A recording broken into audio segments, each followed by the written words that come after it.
Y'all about to stress me.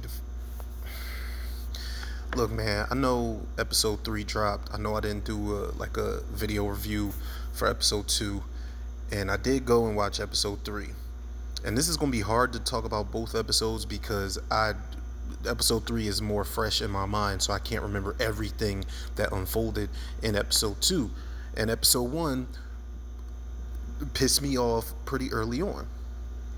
So I'm just going to say things. All right? I'm just going to say some things, and a lot of this shit is not going to be good, man. Surprisingly, right? For somebody who really enjoys The Shy, one of my favorite shows of all time, man. I feel like they trying to wrap this season up so much so that it's getting way too fucking cluttered. As if it wasn't already all of these new characters popping up, all of these new characters disappearing, OG characters being underwritten, character story arcs and storylines going nowhere, just scenes happening out of nowhere. That's a lot of what has been going on in these last 3 episodes, or in these first 3 episodes, man. Like, I like episode 3. Big Mike comes, Big Mike ends up coming back. Big Mike, for anybody that doesn't know, he was he was head of security for the 63rd Street mob. So when Reg was kind of like dude a second in command, he was the man sitting next to the man, sitting next to the man. Big Mike was Reg's right hand man. And at the end of season 2, when Reg got hit up by the Wild Boys, Big Mike was the one that picked him up and carried him off. Big Mike is the reason that Reg is actually still alive. So Big Mike came back, and Nuck and whoever this fucking new boy is whose girlfriend went back with her baby dad, and her baby dad is working for Nuck with the fucking. I'm just like, what the fuck? But whoever the new dude is that Nuck works with, they holla at Big Mike, and Big Mike's like, man, I had to find out from the streets that Reg came back from the dead. Fuck that nigga. And Nuck is like, yo, you really want to make him mad? Come back to the mob. So he comes back to the mob. But episode 3 opens up with Big Mike and Reg meeting at the spot where Reg got shot at, and Reg is like, yo, what the fuck you doing, you disloyal nigga? What he's like, yo, how you working for my enemy? And he's like, nigga, I thought you was dead.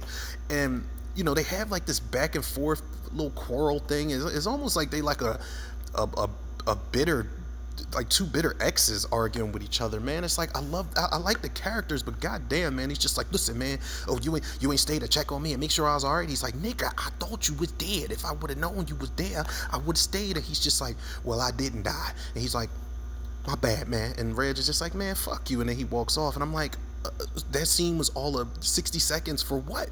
For nothing? Like, I'm like, come on, man.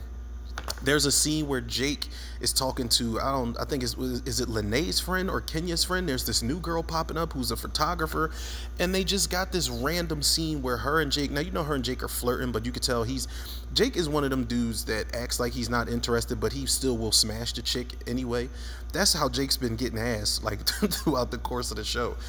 But the chick, there's this random ass scene where they're out eating, and she's like, wait, hold on, let me take a picture. She takes a picture of the Sunday, and he's like, yeah, don't use me for no likes. And then that's the end of the scene.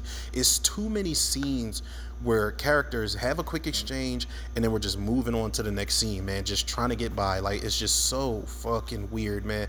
The highlight of episode 3, Trig and Shy getting out, man. And I know it was a couple people that I was talking to on TikTok, and they were like, man, it was somebody that nailed it. One of y'all out there nailed it and was like, yo, 3 episodes tops, they gonna be in there. But they was like, they better not drag this shit out. The same thing I said. So they ended up getting out of jail, and Jake is driving, and he's like, yo, y'all gotta go see Tiff first, because she the new head bitch in charge.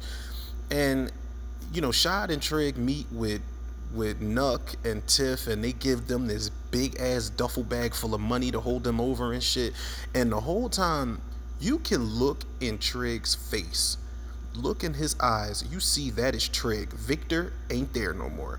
That bid and that fight he got into, because the dude jumped up on him, I think in episode 2, some dudes cornered him, and one boy was like, we seen who came to see you up in there, because Fatima came to see him, and they were talking at the through the glass and shit. But Trig beat the fucking brakes off that boy while they was playing that T.I. song.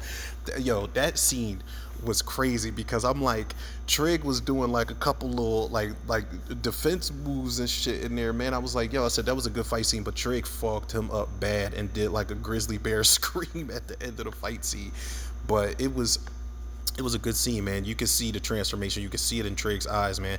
There's another great scene where Trig goes to the house, goes back home, and Reg is in there with the chick who claims she a shooter but only shoots on video games and all that type of stuff. And all his goons are in there, and Trig ain't scared of nobody. He goes in there, he's like, yo, get the fuck out. And Reg laughs, but he puts the gun down, but then he puts the gun back up to Trig, and Trig kind of just like, he tosses it away and gives him the money, the duffel bag full of money. He's like, yo, man, take this money and find you somewhere to go. And Reg is like, all right, cool, like, that's the bet. He's like, yeah, that's the deal. And Reg leaves. Shad, man, like, I don't like the way that they write Shad in the sense that he's always got to be dependent on a woman. Like, Shad don't have his own thing going on, but he gonna find a chick to lay up under and possibly be under her roof. They call those types of people hobosexuals, man. Hobo. I'm not saying a discriminatory term here. I'm just saying like a hobo. Y'all get what I'm saying, man? And I feel like Shad is doing it again. You just got out and now you're trying to fuck your lawyer? Like, come on, man. Even Trig said it when they were in jail. He's like, yo, you can't fuck your lawyer, man. Let's just get out of here first, because I know that look in your eyes. And Shad goes on a date with her. I'm just like, nigga, like, the woman that you were just in love with just fucking got murdered. And you did a bid over moving her fucking body. Don't you think you might want to be by yourself for a little bit? Like, Shad is just, yo. Bakari is on pins and needles. He work at Smokey's now because Nuck fucked him up and was like, yo, you been pillow talking to your bitch. Because Lene, girl, what are you doing? What are you doing? She was at the Sister Soldier Circle with Keisha and Tiff and whoever else was in there. I think Zora, what's Karuchi name in there? Zora or something like that. And she told everybody in the room that Nuck killed Pastor Zeke. Fucking Keisha's so fucked up about it, she won't even tell Emmett. But I'm just like, why the fuck would you say that? And you know Tiff is going to go back to Nuck and say something. You could have possibly just gotten Bakari killed. Nuck ain't going to kill Bakari, and he told him, he was like, yo, don't tempt me, man, but yo, you out of here, you don't work for me no more. But you know he's not going to kill Bakari because Nuck has this thing where he can't kill his family, and Bakari in a dysfunctional way did become like his little brother, so I knew he wasn't going to kill him. Tiff asked Nuck, did you kill Pastor Zeke? Nuck's like, I'm tired of people saying that shit. Why everybody think I killed everybody and all this other shit. Nuck tells Tiff he loves her when they in the, when they in the tub together. She don't say nothing back. Like, I'm just like, come on, man. Reg moved back in with what's her name, Candace, Reagan Gomez Preston's character. He pops up at the door with money, and he's just like, here, I got some money for you. And she was like, you can't buy me. And he was like, no, I want to help you pay off the house. And she's like, I don't need you to do that, but clearly you can be bought, because all the nigga did was flash some money and be like, yo, I love you. And she's like, don't just say that. And he's like, no, I'm not just saying it. And she lets him back in like a fucking dummy. But she was fucking with Dante, so it's like, I don't even expect her character to make proper decisions anyway. I love the actress, but the way that these fucking characters are getting written, man, I just, Devontae, Emmett's son, he's in like the men's circle, but it's for young boys that are his age, and it's him and two other characters that are in there, and they're cursing, and you can see their troubled youths and shit like that. And Wendy Raquel Robinson is kind of like, she's kind of like the Tracy character, where she's trying to get through to the youth, like kind of like what Tracy was doing with the Rock Center and the kids in there. She was trying to just make sure everybody stay off the streets and stay out of trouble and shit like that. Sonny pops back up, man, and you would think that Sonny would be a little salty because Emmett and Dom bought him out, when Lil Rel, they made the deal with him. But Sonny came and it was like, yo, I heard you got shot, man. I came back from my sister's funeral, man. Ain't nothing changed. And they just have this conversation that's really nice, and he puts the bug in Emmett's ear to kind of franchise Smokies and turn it into something. And I love that Sonny, regardless of the fallout that him and Emmett had, they still have that kind of surrogate father-son relationship going, man. So that's pretty decent. It's just a lot of shit that I feel like they're rushing through, because it's like, all right, last season we got to get this done. We got to have a scene with this, we got to have a scene with that, and a scene with this, and a scene with that, and we don't really need to have it go anywhere or expand on it. Let's just have it there so we could put it in the air and then just let it be. It's so frantic the way that this shit is playing out. Like, I'm going to keep watching it in hopes that it gets better. It's just getting frustrating because I feel like we're glazing over a lot of shit that could be explained fully. It's shit that from last season that would have made more sense this season if they fleshed it out a little better. I don't know, man. It's just, it's just almost time for this video to be up. So we'll see what happens, man.